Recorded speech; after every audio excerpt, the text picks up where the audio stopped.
Before we learned about Pywel and the near-endless ways it could entrap you, before we saw the abyss in the skies and its many mysteries, heck, even before the other playable characters were revealed, one thing stuck out the most in Crimson Desert: the combat.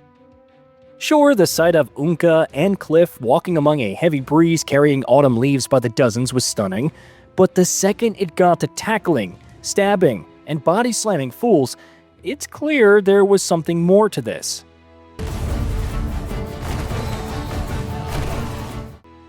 Over 5 years later, and it's amazing how much more and yet how little we truly know about combat. Not because the development team hasn't offered up more information or hinted at Kliff's battle prowess, but due to the sheer complexity of the system's inherent. Because while you have the standard face buttons to unleash attacks, you can also hold the trigger down to modify it. While you can execute the standard light attack combo, it can also be mixed up with a heavy attack.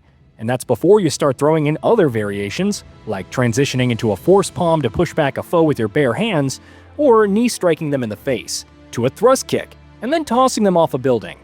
All of this is before you even account for all the elemental interactions or chaining together grapples like it's a wrestling showcase.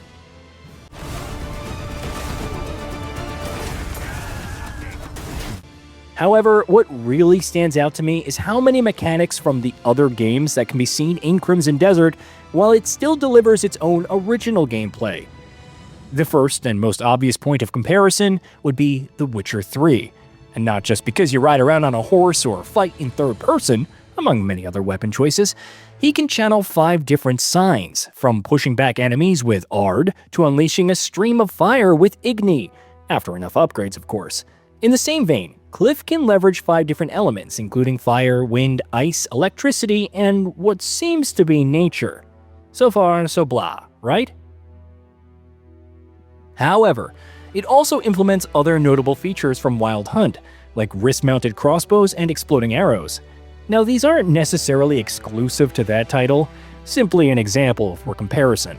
Which brings me to another title, Where Winds Meet. No, not necessarily in the flow of combat, but in how you're observing different individuals and acquiring new skills. In a way, Crimson Desert ups the ante further by expanding the range of potential observations. You could be passing and witness the hologram of a figure using Force Palm, and then learn it for yourself, or pick up a belly flop ability during a heated battle against an enemy commander. And that's not even getting into the sheer range of weaponry available, as you would see in a game like Nioh. Dual swords, sword and shield, two-handed swords, spears, two-handed axes, great hammers, even pickaxes. The list goes on, and that's based on what the developers have been willing to showcase. It doesn't even begin to cover all of the higher rarity gear or boss weapons with unique effects, like parrying an attack to summon a spectral soldier that will smack an enemy, or how you can utilize mobility to deliver slow-mo mid-air shots with a bow like Horizon or Breath of the Wild.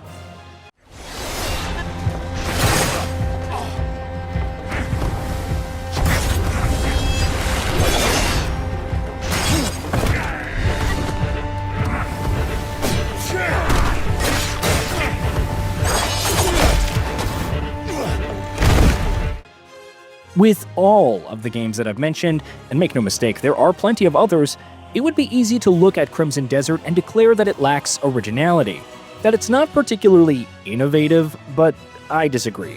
It's taking all these dissonant combat mechanics and melding them together into a cohesive whole that's easy to pick up, challenging to master, and yet extremely satisfying when you find a particular playstyle. For example, you might start out using magic to propel yourself into the air, which is great for exploring the world in conjunction with the grappling hook and crow's wings. But what happens if you try it with different elements? You could explode enemies on the ground with fire, electrocute them with the shock, thus stunning them, or even freeze them. Imagine then following up with several arrows shot in midair while time slows down, as you shatter them one by one. Or just call down an artillery strike as they helplessly watch, unable to move. What's also interesting is how you can transition mid-combo between weapons. It's something we've seen in so many games, and yet combined with everything, it opens the door for even more complexity. There's that one shot from a features overview trailer where Kliff is slashing an enemy and then immediately transitions into hand-to-hand combat, shoulder checking them through something from a stylish flourish. In the same trailer, we see him unleashing a lightning strike and then seamlessly transitioning to a spear that unleashed flaming swipes.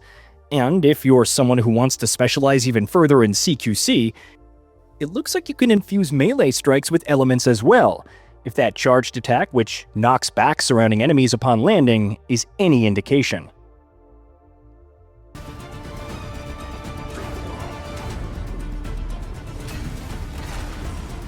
Crazily enough, I haven't even mentioned things like mounts, the grappling hook, and dive bombing attacks, and so on. It's like the development team is presenting this smorgasbord of options, simultaneously inviting you to sample them all out without restrictions, but also challenging you to find ways to make them sing in one violent orchestra. Maybe you're someone who will lean towards the more traditional playstyles that we've come to know and love, like the resourceful slayer of monsters Geralt, or the stylish wuxia-driven hero that relies on their fist. You'll probably just call it a day and summon your dragon mount to burn enemy settlements on the ground, not unlike the Drakes in Shadow of War. The fact that we've only seen bits and pieces of all these systems, much like the story and the world as a whole, and still have so many questions, is a testament to the potential depth of Crimson Desert's combat. Granted, there are lingering issues. The controls have seen their fair share of criticism, and while they've apparently improved, it seems the development team is also working on being able to fully remap them. No easy feat, considering the sheer amount of complexity. However, I think it proves, if anything, it's that while iteration doesn't necessarily equal innovation, it's also delivered some of the best combat systems in gaming.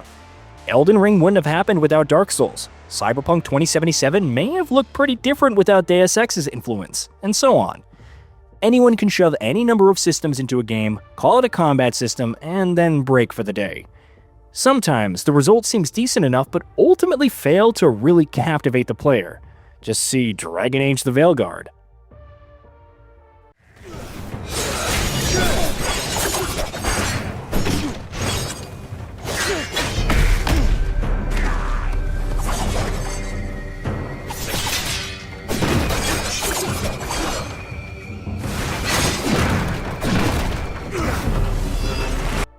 At other times, they can really draw you in, opening up a world of possibilities and pushing you to master them for no reason other than because it would be fun.